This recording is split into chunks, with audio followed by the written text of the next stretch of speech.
अस्सलाम वालेकुम viewers, welcome back to my YouTube channel daily tips with Asma. ज़मामा नाम का शुमार लड़कियों के नामों में होता है।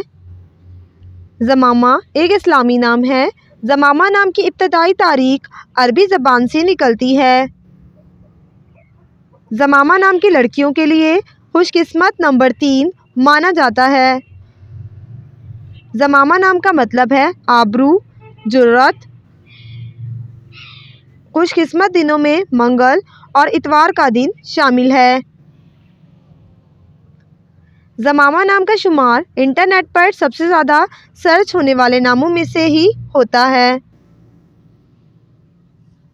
खुशकिस्मत धातों में हिंसों के हिसाब से तांबा शामिल है।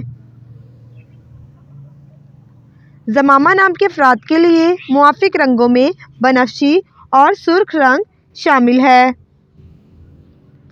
ज़मामा नाम के अफराद के लिए मुआफिक पत्थरों में पुखराज और फ़रोज़ी पत्थर शामिल है। फ्रेंड्स, अगर आप अपने नाम का मतलब जानना चाहते हैं तो कमेंट बॉक्स में अपना नाम लिखें। इंशाअल्लाह हम आपके नाम की वीडियो ज़रूर बनाएंगे। Thanks for watching. अल्लाह हाफिज़।